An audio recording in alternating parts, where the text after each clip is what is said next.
Hello and welcome. My name is Sasha McDowell, and I'm a leadership and career coach. So today I am continuing to explore this idea of love as a core value at work.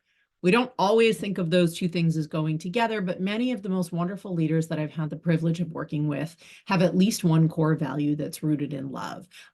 Typically, they don't call it love per se. They're calling it connection or care, relationships, empathy, but the root of the value itself is love.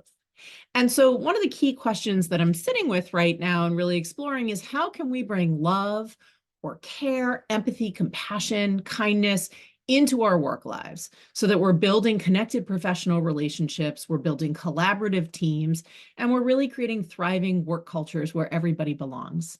And so today I want to talk about one particular approach, sort of a strategy for bringing love as a core value into the workplace. And that strategy is self-assertion. So creating connected relationships starts with us. When we work on our self-awareness and we get clear on what we think and what we feel, we can be straightforward with other people. And when we're engaging with our colleagues, it's really important that we just say what we need to say and we say it directly. So when we're speaking candidly, well, of course, also being diplomatic, thinking about what we're saying because words have power, it demonstrates that we know what we stand for and we're aware of our impact on other people. And that is a key way to express love at work. There is often confusion about what assertiveness means and what that looks like in action. So assertiveness is really simple. It's just clearly stating your own point of view. Some people call it speaking your truth. When folks have trouble putting assertiveness into action, typically they are either coming on too strong, over-rotating into aggression, or they're under-rotating and they're being passive. They're not directly stating what they think or feel or what they need.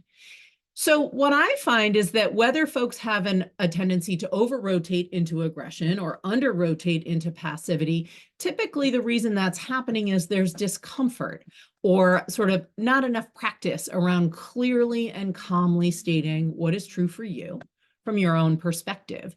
So when I hear my clients get frustrated with this, I've had particular clients who have been criticized for coming on too strong. They're seen as sharing their viewpoint a little too freely, a little bit too aggressively.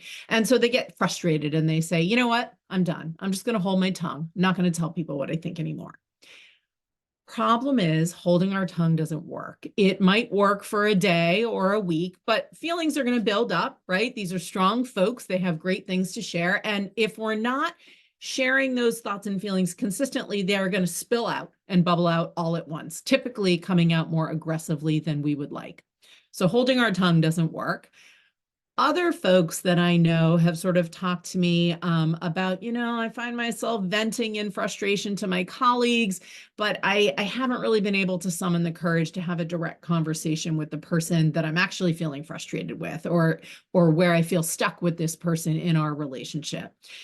And so when we give into that passivity rather than assert ourselves, we often end up holding on to our anger rather than working through it constructively, letting it go, having a productive conversation with the other person, and giving them an opportunity to hear us and work things through.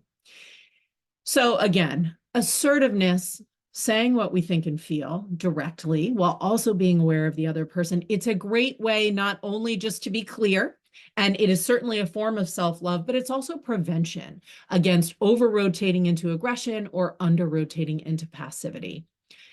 So when you are assertive at work and you are modeling the core value of love at work in this way, expressing it as assertiveness and as candor, you're benefiting yourself, but you're also benefiting your team in several ways. So when you are clear with the folks you work with, you are reducing the need for people to guess about what you actually think or what you mean. You are saving them time because they don't have to decode what you're actually saying.